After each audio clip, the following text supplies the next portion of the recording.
il y a la dernière phrase de ce cantique que nous venons de chanter. J'entrerai dans ce lieu saint. Si vous avez suivi tous les 3 cantiques que nous avons chantés pendant la louange, le premier cantique était « Reviens Seigneur, nous t'attendons ». Le deuxième c'est « Voyez comment toutes les prophéties s'accomplissent ». Le troisième c'était « Sikuyam ». Le même thème. C'est le même, il n'y en a pas 2. Le thème de la prédication aujourd'hui, c'est l'enlèvement. Tout ce que la prédication de la parole peut servir aujourd'hui, c'est à la préparation des enfants de Dieu pour rencontrer leur Seigneur qui vient bientôt. Aujourd'hui, la prédication de la parole ne peut avoir d'autre but que celui-là. Pas un autre. Voilà pourquoi lorsque nous avons reçu en méditation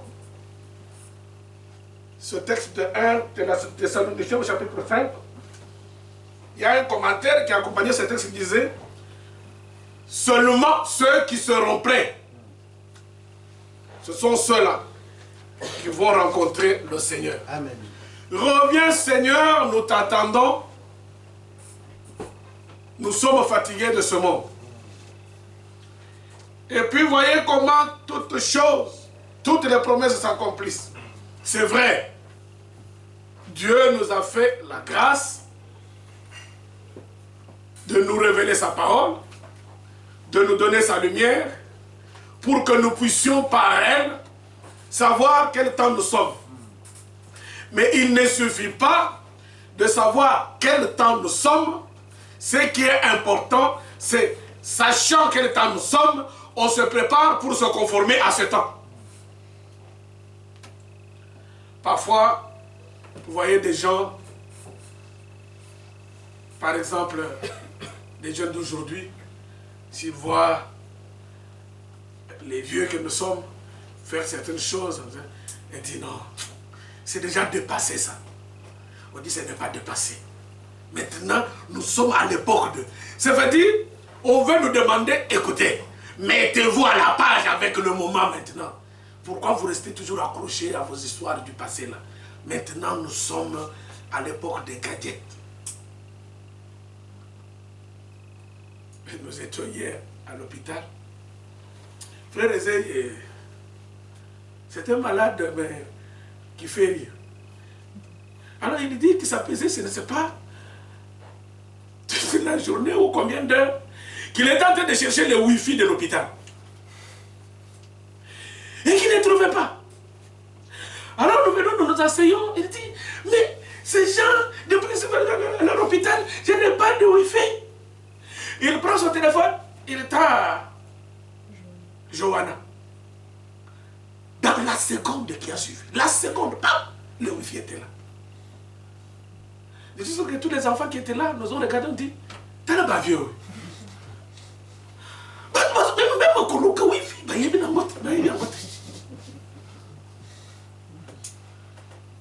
Et puis il y a parfois des histoires, ça vient après.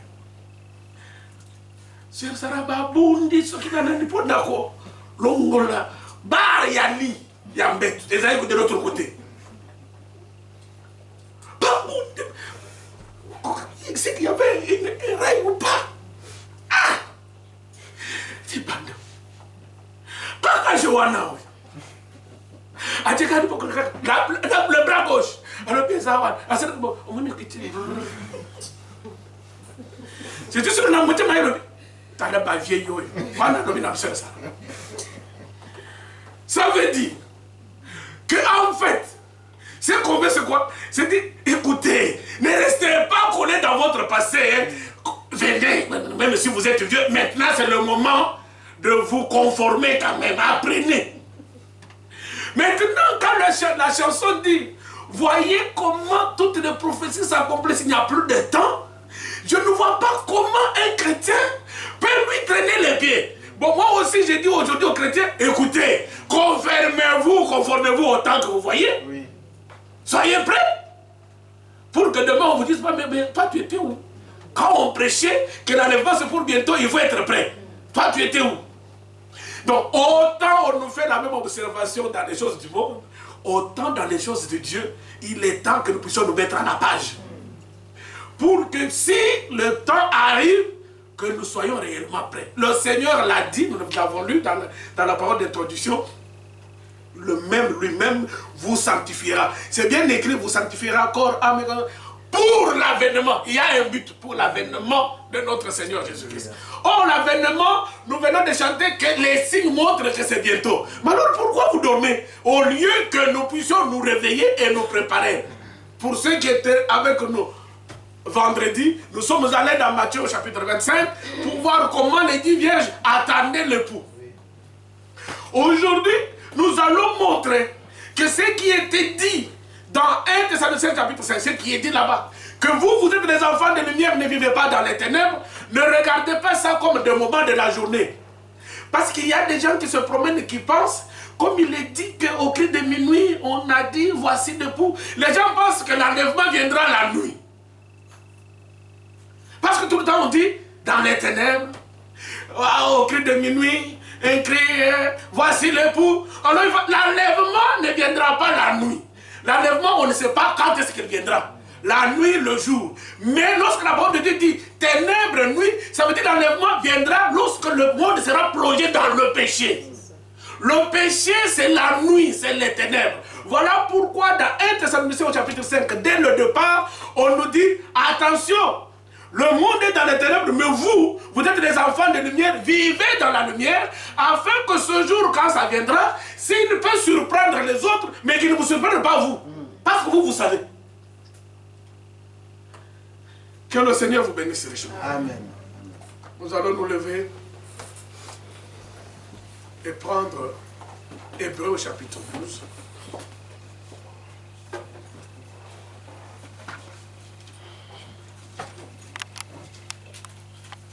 Hébreux au chapitre 12, je vais lire le verset 14.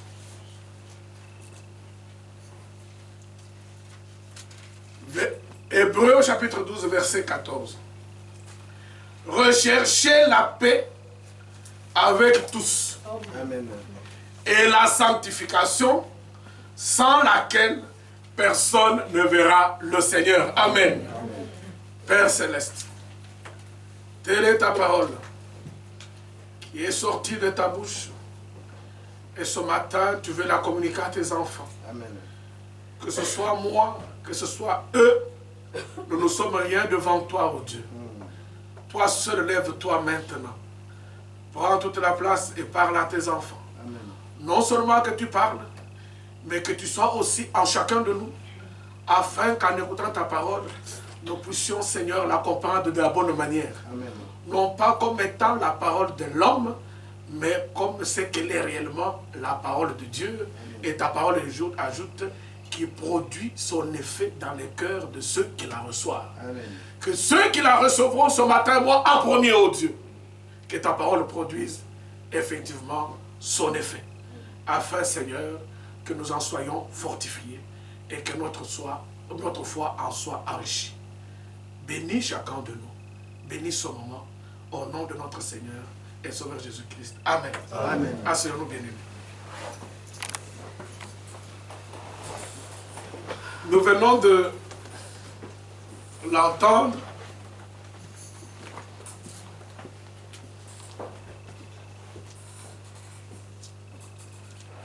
La venue de notre Seigneur. Le retour du Seigneur.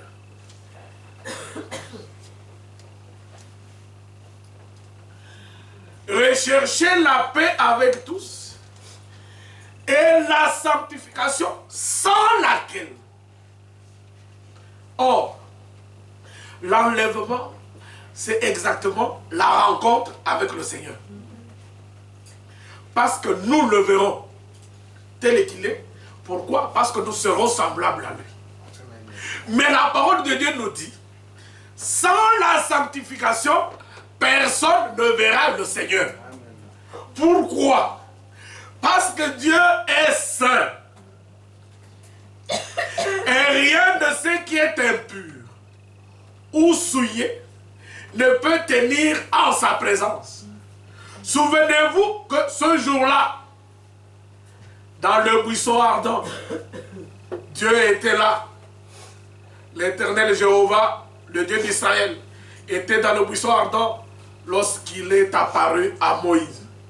Lorsque Moïse s'est approché du buisson ardent pour chercher à savoir comment il y avait le feu, que le buisson ne se consumait pas, il a entendu la voix du Seigneur qui lui a dit « ôte tes chaussures ». Parce que le lieu là, la terre où tu es maintenant là, est une terre sainte. La terre, le sol où se tenait Moïse, n'était pas en lui-même saint, mais il était saint parce que le saint était là. C'est cela. Nous-mêmes, nous ne pouvons pas être saints par nous-mêmes si le saint ne prend pas place en nous. Or, le saint, lui-même, il est la parole. Lorsque nous recevons la parole de Dieu en nous, c'est Dieu lui-même que nous recevons. Et c'est cette parole parce qu'elle est sainte. Regardez, pour tous ceux qui vous avez la Bible, regardez, c'est bien écrit, la Sainte Bible. Et donc la parole qui est là, elle est sainte. Si elle habite en nous, c'est elle qui nous rend saints. Et la sanctification pour nous, bien-aimés, ce n'est pas quelque chose que nous allons bricoler. Non, cela, c'est déjà connu par Dieu que la sanctification est notre partage. Regardez toutes les lettres, tous les épîtres que Paul écrit aux églises. Quand il s'adresse aux fidèles, il dit toujours aux saints. Parce que saints, nous le sommes déjà. C'est une vocation. Prenez d'abord Romains. Nous allons parcourir les différents épîtres de Paul pour que vous puissiez voir. Si vous prenez Romains au premier chapitre, ça sera tous les premiers chapitres. Romains, 1 Corinthiens, 2 Corinthiens, Éphésiens, Philippiens, nous irons. Alors quand vous prenez Romains au chapitre 1, je prends juste le verset 7. Paul il se présente déjà dès le premier verset, il se présente, et puis il présente aussi, non seulement il se présente, mais il présente aussi l'évangile dont il est porteur. Maintenant au verset 7, maintenant il identifie ceux à qui il adresse la lettre, ceux à qui il adresse l'évangile. Et au verset 7 il dit, à tous ceux qui, à Rome, sont bien-aimés de Dieu, appelés saints par vocation. Il y a une fois, ça viendra, je vous avais expliqué la puissance et l'acte. Quelque chose qu'on a en puissance et quelque chose qu'on a en acte. Je vous avais déjà expliqué ça.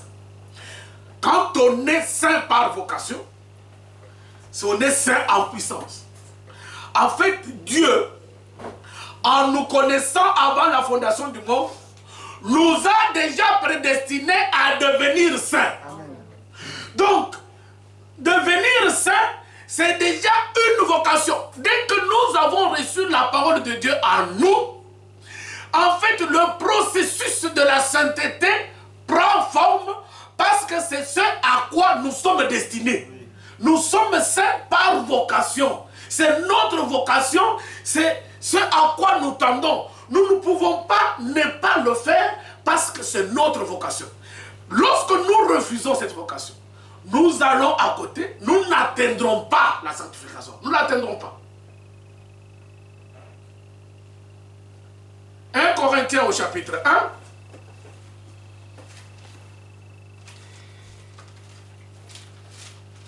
Qu'est-ce que Paul écrit? Verset 2.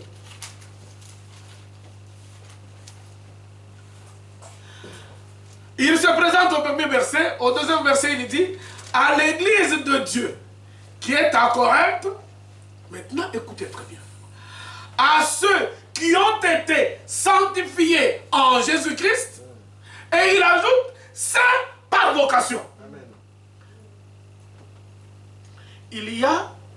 gens qui peuvent voir en ce verset, dans la construction même de la phrase, comme une contradiction. Lorsqu'on est saint par vocation, on ne l'est pas encore réellement en acte.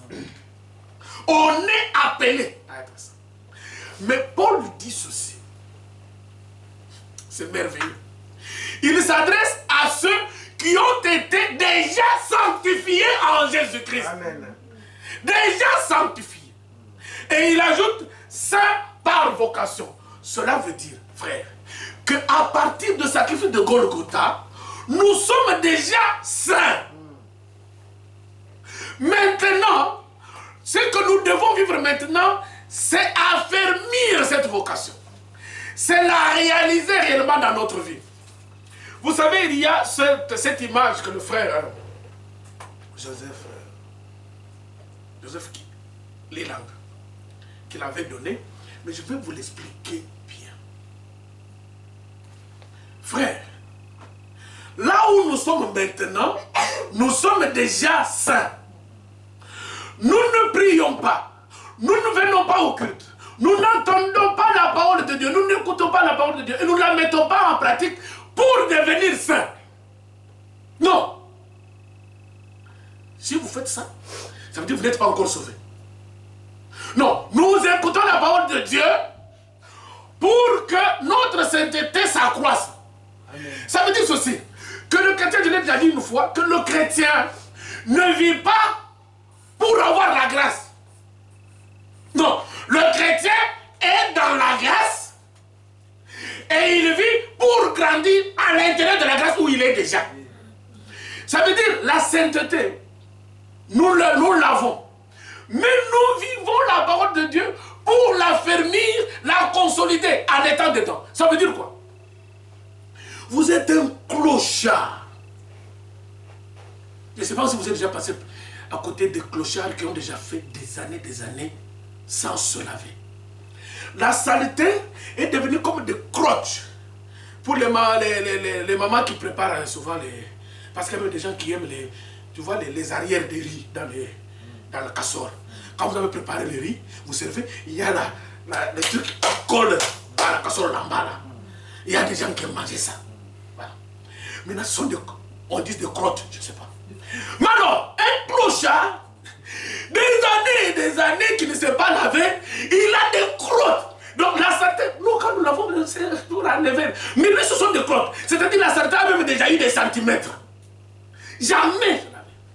Figurez-vous que c'est comme ça que Dieu nous ramasse. Quand vous allez laver ce clochard, vous allez ôter. Voilà pourquoi le sacrifice de Golgotha, le sang qui a coulé, le pardon que nous avons reçu à la croix, ce n'est pas pour nous pardonner tout simplement nos péchés, c'est pour ôter. Amen. Donc, tu prends le clochard, tu enlèves les crottes là.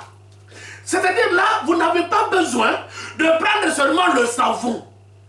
Ça n'ira pas. Vous n'avez pas besoin de prendre seulement le gant. Ça n'ira pas. Prenez une pierre. Et la pierre, c'est le sang de Jésus. Alors vous enlevez les crottes, les crottes, les crottes, les crottes. Maintenant, le clochard, il retrouve sa peau normale. Il est maintenant propre. Maintenant, quand il commence à vivre, s'il lui arrive, comme maintenant, je suis en train de faire deux mouvements, je transpire. La transpiration que j'ai n'enlève pas la propriété que j'ai déjà. Ce qui fait qu'après le culte, quand je vais me jeter dans la douche, je n'ai pas besoin de prendre la pierre. Le savon et le gant me suffiraient. Est-ce que vous avez compris? Ça veut dire que je suis déjà lavé. Je suis propre. Maintenant, quand je marche, il peut m'arriver de me salir. Quand je vais me laver, ce n'est pas pour enlever la crotte qui était sur moi, celle-là, elle est déjà partie. C'est juste pour enlever la saleté que j'ai pu avoir dans la journée d'aujourd'hui. Cela veut dire donc qu'un chrétien sauvé par Jésus-Christ, il a déjà l'habit blanc de sainteté. De telle sorte que quand il marche, et que par hasard, parce que parfois les fautes que nous commettons peuvent ne pas être notre fait. C'est-à-dire, je peux commettre une faute, mais qui ne vient pas de moi. Si j'ai mon habit blanc et que je marche le long de la route, ma faute en fait, c'est que j'ai marché le long de la route. J'aurais dû peut-être m'écarter parce que je sais qu'il a plu, qu'il y a des flaques d'eau sur la route. Mais si au lieu de marcher loin de la route, moi je marche le long de la route et qu'il y a un chauffard qui passe, et ses roues paf dans la flaque d'eau, des jets d'eau tombent sur mon pantalon qui est blanc, cela n'enlève pas la blancheur de mon costume.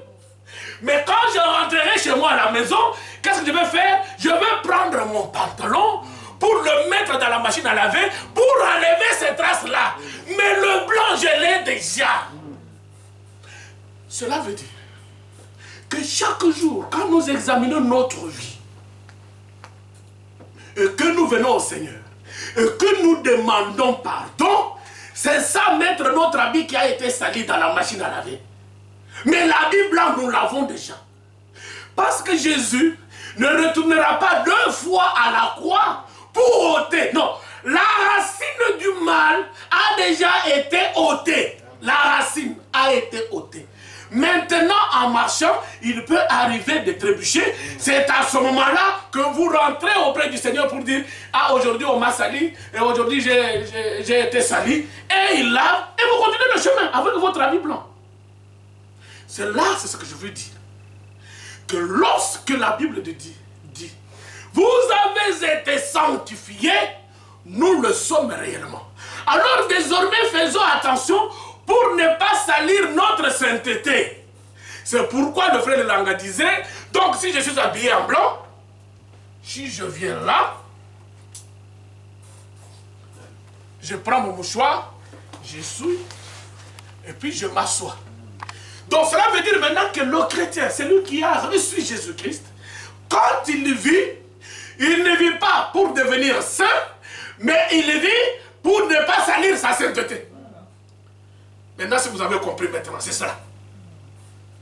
Donc, si j'évite le péché, si je fais tous mes efforts pour ne pas pécher, ce n'est pas parce que je veux devenir saint, c'est parce que je le suis déjà et je ne veux pas me salir.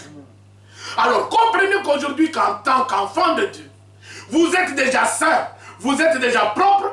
Faites attention quand vous marchez pour que vous ne puissiez pas vous salir. Mais s'il vous arrive de vous salir, c'est à ce moment-là que la parole de Dieu dit « Nous avons un avocat auprès du Père qui va dire « Non, je l'ai déjà lavé, mais aujourd'hui il a marché je ne sais pas où. Moi, ça va mouquer. C'est fini, c'est parti. Nous n'avons plus à prendre la pierre. La pierre, c'est le Seigneur Jésus-Christ. 2 Corinthiens, chapitre 1.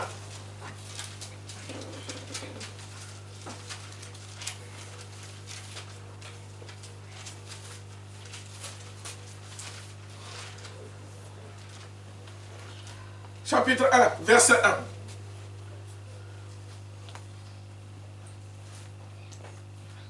Paul, apôtre de Jésus-Christ, premier verset, par la volonté de Dieu et le frère Timothée, à l'église de Dieu qui est à Corinthe, et à tous les saints qui sont dans toute l'Archaïe. Vous n'avez pas vu? Saint par vocation, là. Non, à tous les saints. Amen. Ça veut dire, bien aimé, que si nous sommes saints par vocation, et ça vous verrez plus loin, nous verrons plus loin ce que ça veut dire. Ça veut dire nous sommes saints par vocation, et nous le sommes déjà réellement, mais il y a quelque chose, il y a la perfection. Quand on dit saint par vocation, c'est parce qu'il y a une perfection que nous attendons. Cette perfection, nous l'attendrons le jour où le Seigneur revient, alors nous avons atteint la perfection même de la sanctification. Éphésiens au chapitre 1. Je vous ai dit, nous allons passer par tout ça.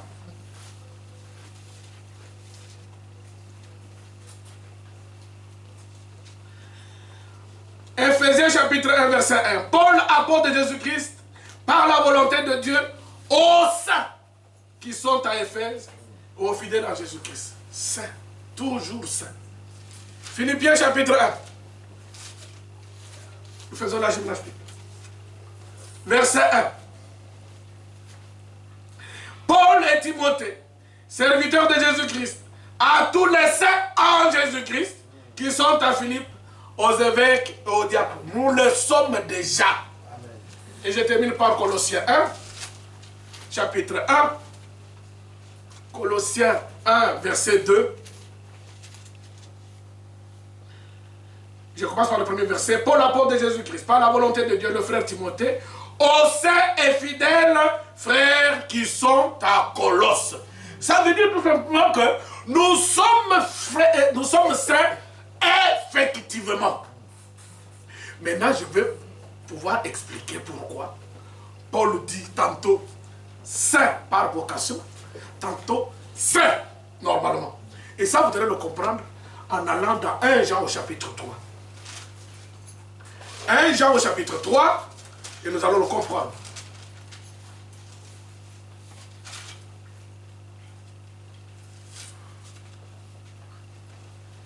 À partir du premier verset. Vous devez bien écouter, c'est un texte que nous lisons souvent. Jean écrit ceci. Voyez quel amour le Père nous a témoigné pour que nous soyons appelés enfants de Dieu. Amen. Et il dit, et nous le sommes. C'est-à-dire, enfants de Dieu, nous le sommes maintenant. Si le monde ne nous connaît pas, c'est qu'il ne l'a pas connu. Maintenant, écoutez bien le verset 2. Bien-aimés, nous sommes maintenant, au moment où je parle, dans cette salle, maintenant, nous sommes enfants de Dieu. Mais maintenant, écoutez la deuxième partie. Et ce que nous serons n'a pas encore été manifesté.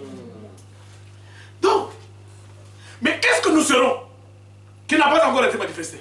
Nous serons toujours enfants de Dieu. Mais il dit, nous le sommes maintenant. Mais ce que nous serons n'a pas encore été manifesté. Pourquoi? Mais nous savons que lorsqu'il paraîtra, nous serons semblables à lui parce que nous le verrons tel qu'il est. Ça veut dire quoi? Que maintenant, nous sommes déjà enfants de Dieu. Mais, loin, c'est que nous serons. C'est toujours enfants de Dieu, mais sauf que enfants de Dieu de ces temps-là, ça sera les enfants de Dieu revêtus d'un corps glorieux pour que nous puissions voir le Seigneur maintenant comme ça avec les yeux physiques. Tel qu'il est. Parce que maintenant, nous sommes enfants de Dieu maintenant dans un corps de chair, dans ce corps mortel, dans ce corps qui a péché, dans ce corps qui va passer à la poussière et comme ça. Ce que nous serons n'a pas encore manifesté, ce que nous serons quoi? C'est toujours enfants de Dieu, mais revêtus d'un corps céleste, ce corps qui nous permettra de voir le Seigneur tel qu'il est, parce que nous serons semblables à lui. Figurez-vous que quand il vient pour l'enlèvement, il vient prendre ceux qui sont semblables à lui. Donc il y a deux choses. Il y a la vocation qui se réalise chaque jour quand nous sommes sur la terre, et il y a la finalité qui sera l'accomplissement parfait de la vocation. Donc cela veut dire que nous sommes saints aujourd'hui, et nous vivons de manière à ne pas salir notre sainteté, mais qu'en ce jour-là, nous serons saints accomplis, de telle sorte qu'il n'y aura même plus possible qu'il y ait une tâche qui puisse tomber, parce que nous serons tellement semblables au Seigneur qu'il n'y aura rien qui peut nous toucher. Donc les deux sont pour nous. Et chaque jour qui passe, nous devons rechercher la sanctification. Amen. Sans laquelle personne ne verra le Seigneur. Écoutez bien, bien-aimés, au chapitre 12 de Hébreux, il est écrit, recherchez la sanctification. Amen. Il y a rechercher et il y a agir. Ce n'est pas nous qui réalisons la sanctification. Nous, ce que nous devons faire, c'est la rechercher. Mais c'est lui qui la donne, c'est Dieu. Ce n'est pas nous. Cherchez et vous trouverez. Frappez et l'on vous ouvrira. Demandez et l'on vous donnera. Vous, dans votre vie de tous les jours, recherchez la sanctification. Maintenant, quand je lis Hébreux 12, 14, recherchez la sanctification, et je lis avec 1 Thessaloniciens chapitre 5, versets 23 à 24, que Dieu, le Dieu de paix, lui-même vous sanctifie. Amen. Cela veut dire, vous recherchez la sanctification, Dieu va agir. Amen. Tout simplement. Vous la recherchez, lui il vient agir. Donc les deux ne s'excluent pas.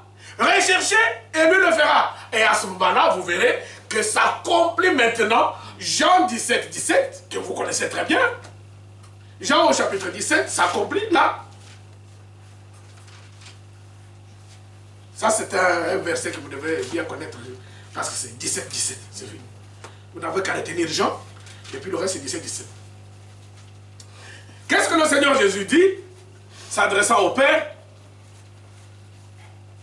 Sanctifie-les par ta vérité, ta parole est la vérité. Amen. D'ailleurs, quand vous continuez plus loin, il dit d'abord au Père que toi, tu les sanctifies. Et Dieu n'a pas un autre moyen de nous sanctifier. Lorsque j'ai parlé tout à l'heure de la saleté qui peut tomber sur notre ami blanc, il n'y a pas un autre savon, une autre eau pour laver avec la saleté que la parole de Dieu. Voilà pourquoi il est dit, toi Père, sanctifie-les par ta vérité. Quelle est cette vérité? C'est ta parole qui est la vérité. Donc c'est Dieu qui sanctifie. Et plus loin, Jésus-Christ au verset 19, il est dit, je me sanctifie moi-même pour eux. Cela veut dire que nous ne sommes là que pour attendre le résultat. Moi, je me sanctifie moi-même pour eux, afin qu'eux aussi soient sanctifiés par quoi? Par la vérité, la parole que nous entendons.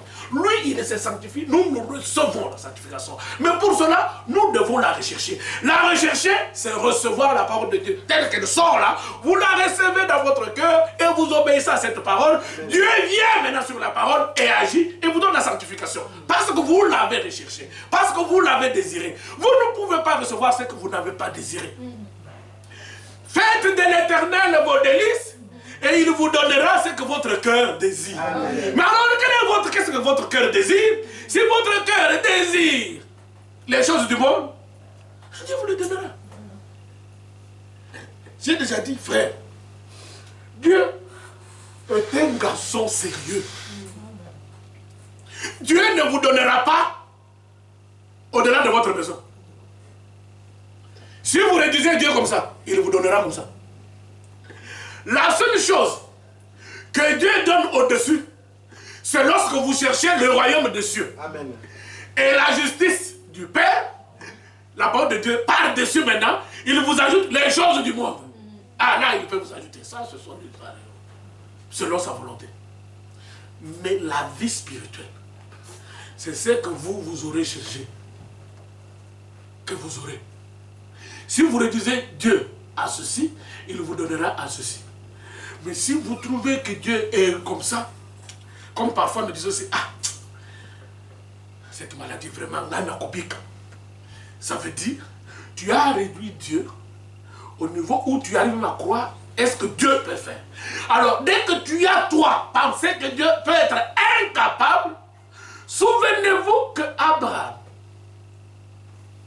le père de la foi, alors qu'il était vieux, 100 ans, donc toutes les conditions étaient réunies pour qu'il ne puisse jamais avoir d'enfant. Mais il est écrit que sa foi était telle que il a cru en la fidélité de celui qui a fait la promesse, en se disant à lui-même par la foi que comme il a promis, il est capable de le faire. Amen. Maintenant, une fois, j'ai discuté en disant, Dieu, est-ce qu'il a mal inspiré les gens qui ont écrit la Bible? Parce que pour moi, il est capable de le faire. J'avais compris comme si il peut le faire comme il ne veut pas faire. Ah, il est capable de le faire. Donc, parfois aussi, il peut être incapable. Ah! Comme j'étais en train de me poser des questions, voilà pourquoi, frère. Ne vous posez pas trop de questions quand vous entendez la parole de Dieu. Pas beaucoup. Pourquoi ça? Pourquoi? Je suis allé, moi j'ai pris cette habitude. Ça, je l'avais entendu une fois à Krefeld. Le frère Franck, je le répète souvent d'ailleurs ici, si vous vous souvenez. Le Franck dit, quand vous venez, vous écoutez des choses, vous ne comprenez pas, ne partez pas. Allez vérifier dans la Bible. Si vous ne comprenez pas, continuez à venir au culte, à écouter. Il dit, Dieu, s'il voit les interrogations, les inquiétudes que vous faites dans votre cœur, et que si c'est sincère, lui, il vous ouvrira sa parole un jour. Tu obtiens des réponses aux questions que tu te poses. Comme ça. Tout simplement parce que tu t'es attaché, parce que tu as continué. N'oubliez pas que les apôtres du Seigneur Jésus-Christ, qui ont été avec le Seigneur dès le départ, il y a des choses qu'ils ont comprises plus tard. Même il y en a qui ont des choses qu'ils ont comprises, même après sa résurrection. Mais qui n'avaient pas compris pendant qu'il était là. Mais ils ne sont pas partis. Ils étaient toujours là, en train de peut-être de se dire un jour. C'est pourquoi il leur a dit, je sais que je vous ai dit beaucoup de choses que vous n'avez pas compris. Mais il y a une promesse. Le Saint-Esprit, que le Père enverra en mon nom, lui, il viendra vous révéler toutes choses. Même des choses que je ne vous ai pas dites. C'est cela. Voilà pourquoi ce message, je n'ai pas posé beaucoup de questions. Mais je l'ai compris en étant assidu au temple. En écoutant. Un jour, paf, ah, c'était comme ça. Un jour, paf, ah, c'est comme ça. Un jour, paf, ah, c'est comme ça. Ce que Dieu veut rechercher ça. Rechercher la connaissance de sa parole, rechercher la révélation, il vous la donnera. Parce que Dieu voit le cœur. Si votre cœur est sincère, oui, il vous la donne.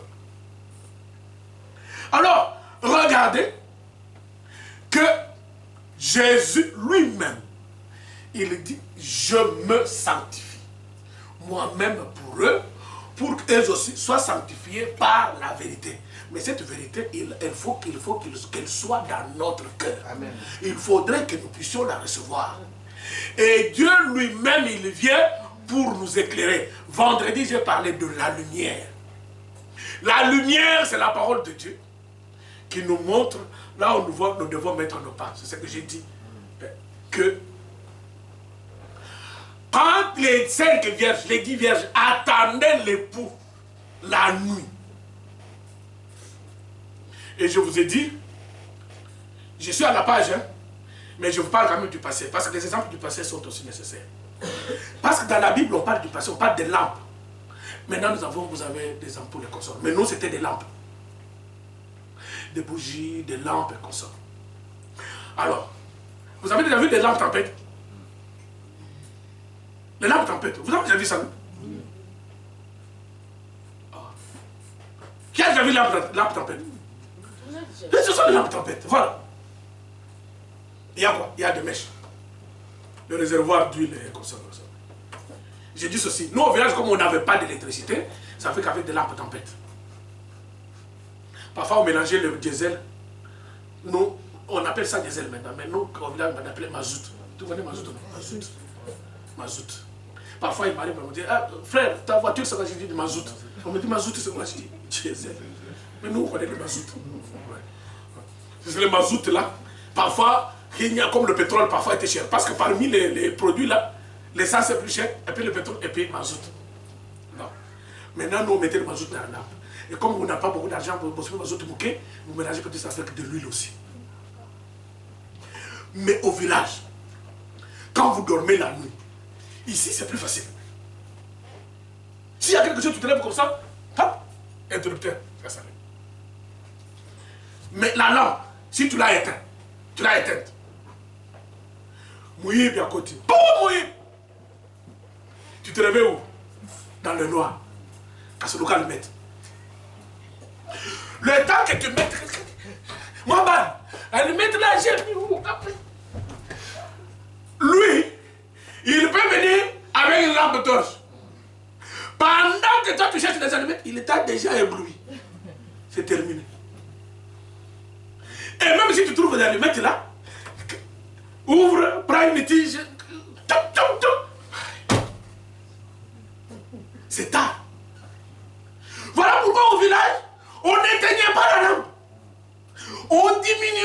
baisse. Alors la lumière descend. Vous dormez dans la pénombre. De telle sorte que c'est bon. Moi, quand tu te réveilles, tu n'as pas à chercher des allumettes. Tu n'as qu'à aller au mécanisme de la lampe, tu augmentes la lumière. Et ça s'allume. Les 10 vierges, les 5 folles et les 5 sages, maintenant vous lisez. C'est les folles comme ils n'avaient pas d'huile. Leur lampe, c'est écrit. C'est éteigni. Les sages, comme ils avaient une réserve d'huile, ils avaient.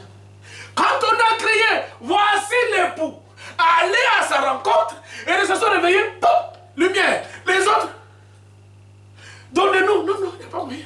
Nous, on part. Or, l'époux, quand on dit l'époux est venu la nuit, c'est-à-dire l'époux est venu au milieu des ténèbres du monde, au milieu des péchés. C'est écrit que pendant qu'on attendait l'époux, toutes s'assoupir et s'endormir. La différence dans leur sommeil, c'est qu'il y en a un qui s'endormi en gardant un peu. Pendant que le monde est plongé dans les ténèbres, nous les enfants de Dieu, même si nous arrivons de nous assoupir, gardons un peu de chaleur de la foi dans notre cœur et ayons la parole dans notre cœur. La flamme de la parole doit être dans nos cœurs, tous les jours. De telle sorte qu'un jour on crie la lumière. Parce que le Seigneur, lui, il fera. Si dans notre cœur, il y a même une petite flamme, lui, il la rallumera. Amen. C'est cela. Éphésiens au chapitre 2.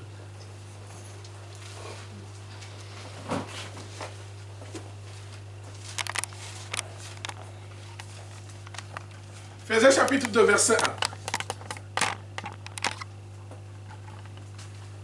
Vous étiez, Éphésiens chapitre 2, verset 1.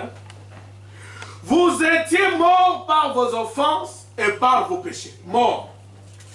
Dans lesquels vous marchiez autrefois, selon le train de ce monde, selon le prince de la puissance de l'air, de l'esprit qui agit maintenant dans les fils de la rébellion.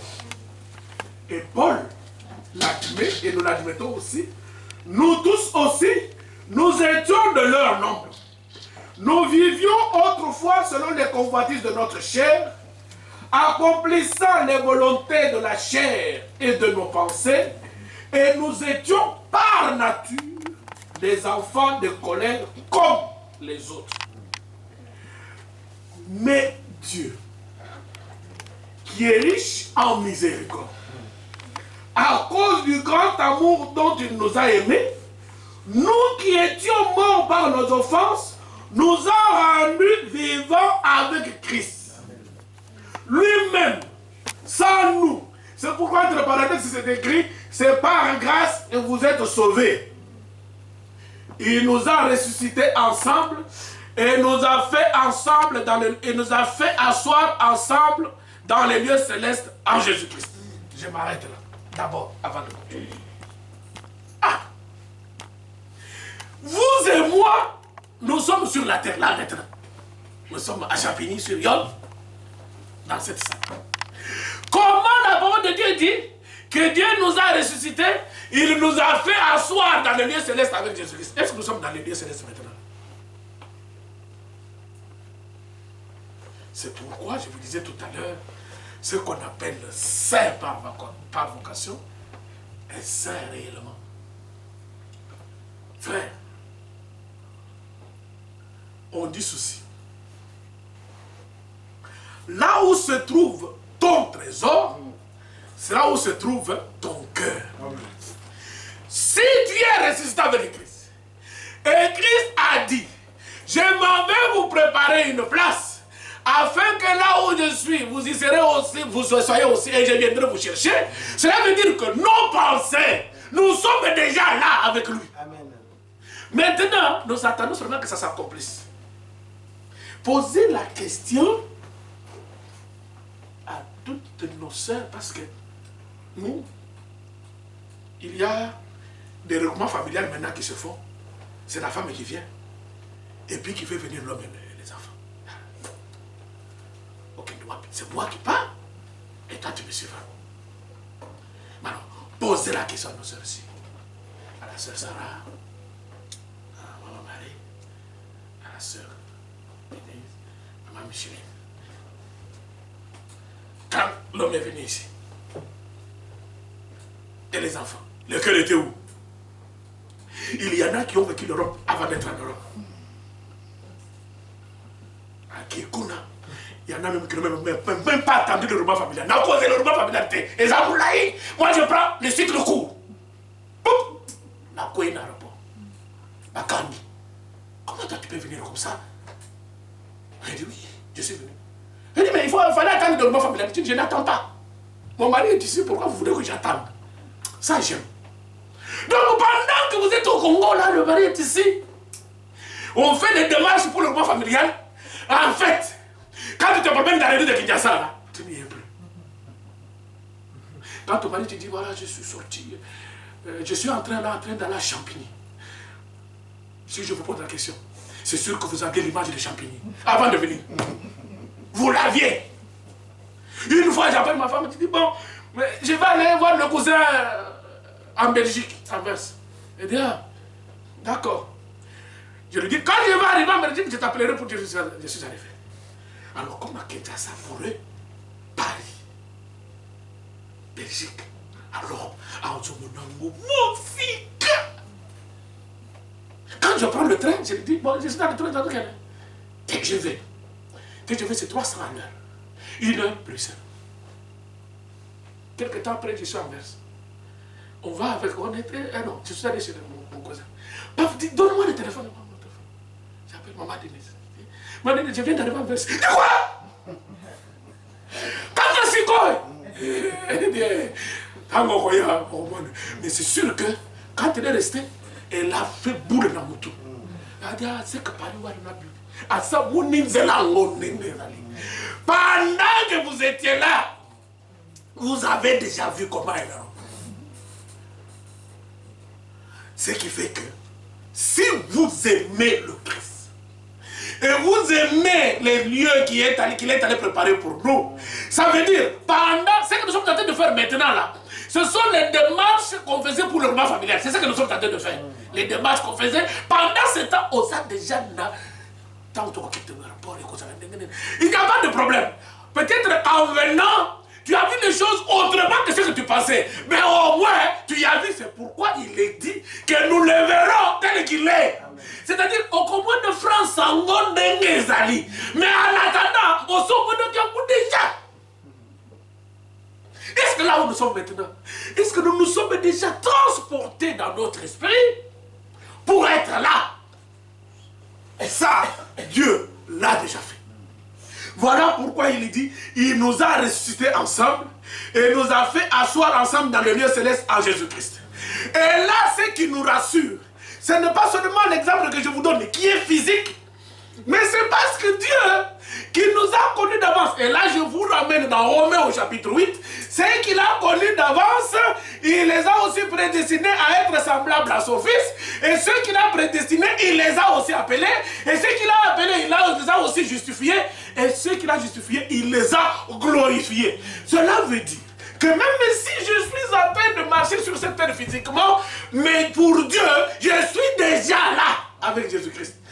Il ne reste plus que le moment seulement pour que ça se réalise. Tout simplement.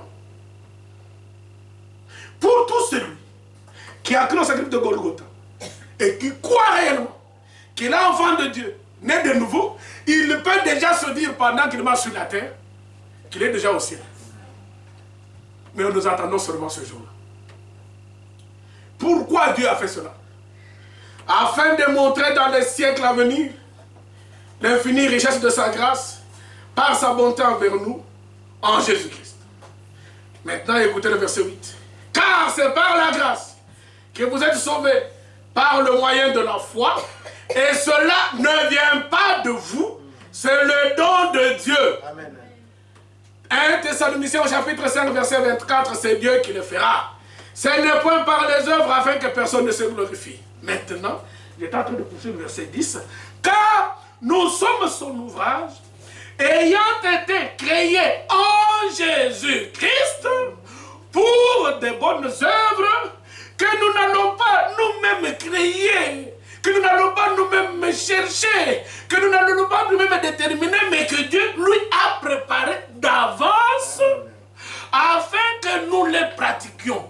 La vie des enfants de Dieu, ce n'est pas une vie inventée par les enfants de Dieu, c'est une vie déjà préparée par Dieu pour que nous puissions la vivre. Voilà pourquoi il est dit, recherchez la sanctification sans laquelle personne ne verra le Seigneur. Cela veut dire, rechercher la vie de Christ sans laquelle personne ne verra le Seigneur. Et cette vie de Christ, ce n'est pas nous qui la créons, c'est Dieu qui l'a déjà préparée. Tendons seulement la main, lui maintenant, il le fera. Lui, il le fera. Parce que nous avons notre part dans notre sanctification, tout simplement, l'accepter et la recevoir. Vous savez, ce qui est dit dans le Nouveau Testament, ce qui nous concerne, déjà dans l'Ancien Testament, Dieu avait déjà convié les enfants d'Israël à la sainteté. C'est dans Exode chapitre 19. Si je vais, c'est pour vous montrer quelque chose qu'on nous répète ici. Exode chapitre 19. Prenons Exode chapitre 19. Vous allez découvrir quelque chose qui est différent de ce que nous venons de lire dans les épîtres de Paul. Exode chapitre 19, verset 1. Continuons. Le troisième mois après leur sortie du pays d'Égypte, Exode chapitre 19, après du verset 1er. Le troisième mois après leur sortie du pays d'Égypte, les enfants d'Israël arrivèrent ce jour-là au désert du Sinaï. Étant partis de Réphidim, ils arrivèrent au désert du Sinaï. Ils campèrent dans le désert. Israël campa là, vis-à-vis de la montagne. Mais écoutez maintenant à partir du verset 3. Moïse monta vers Dieu et l'Éternel l'appela du haut de la montagne en disant, tu parleras ainsi à la maison de Jacob et tu diras aux enfants d'Israël, vous avez vu ce que j'ai fait à l'Égypte et comment je vous ai porté sur des ailes d'aigle et amené vers moi. Maintenant, voilà ce qui rend saint. Si vous écoutez ma parole, si vous gardez mon alliance, et je l'ai dit vendredi, lorsque la parole de Dieu parle de garder, c'est mettre en pratique. C'est lui qui garde la parole de Dieu, c'est lui qui la met en pratique. Si vous écoutez ma voix et si vous gardez mon alliance, vous m'appartiendrez entre tous les peuples, car toute la terre est à moi. Maintenant écoutez, vous serez pour moi un royaume de sacrificateurs et une nation sainte. Voilà les paroles que tu diras aux enfants d'Israël.